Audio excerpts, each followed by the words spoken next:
मध्ये बातमी होती, म्यानमारमध्ये प्रचंड भूकंपात हजारो लोकांचे बळी। खरं तर बातमी होती नैसर्गिक आपत्तीची, पण माझ्या बालमनाला प्रश्न पडला की धरणी माता असा कसा कोप करू शकते?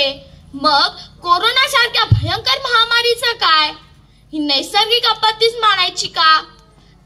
ज्ञाते, श्रोते, अनवक्ते व सुज्ञ परीक्षक, आपणा सर्वांच्या माझा विषय लक्षात आला असेल। मी कुमारी श्रेया सुलोचना संदीप शिंदे विषय मांडते समतेय वसुंधरा आता तरी सुधरा, समतेय वसुंधरा आता तरी सुधरा।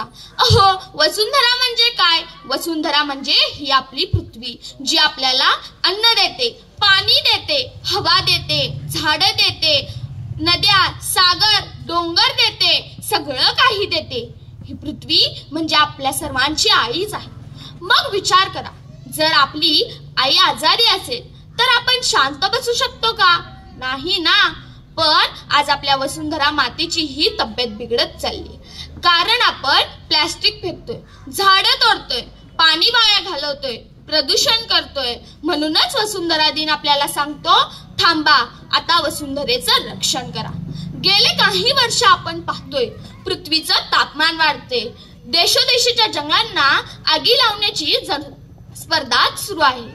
काल परवा तर तेलंगणा राज्यात 450 एकर जंगलाला आग लावली।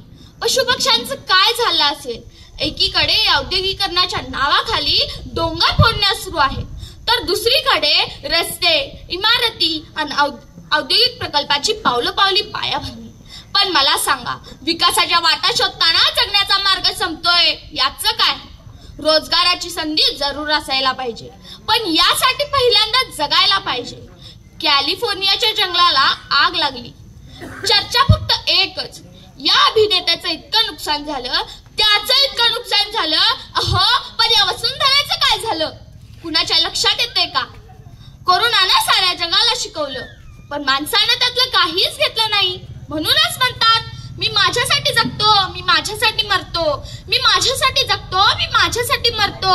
मला माझ्या स्वप्नाची धारणा आहे, जगापेक्षा फक्त मीच महान आहे, जगापेक्षा फक्त मीच महान आहे, अशी प्रत्येक माणसाची वृत्ती पाहायला मिळते। जगावर राज्य करणाऱ्याच्या महत्वाकांक्षी वृत्तीने प्रत्येक राष्ट्र सत्तामध्ये हरवलंय।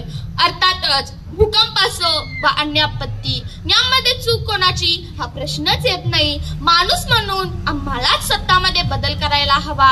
आज वृक्षतोडीने धरणी मातेला बोडकं केलं, पण भविष्यात त्याचे गंभीर परिणाम आपल्यासह येणाऱ्या प्रत्येक पिढीला भोगावे लागणार आहेत। शास्त्रज्ञांच्या मते जागतिक तापमान वाढीचा असाच वेग वाढत राहिला तर हिमनग वितरण्याचे प्रमाण वाढत जाईल।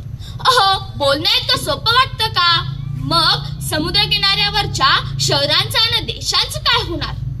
आज महाराष्ट्रातून अनेक महामार्गाच्या नावाखाली लाखो हेक्टर पिकाऊ जमिनी काढून घेतल्या जात आहेत। मला सांगा, जमिनी आहेत तेवढ्याच राहणार आहेत, मग अन्नधान्याचं काय?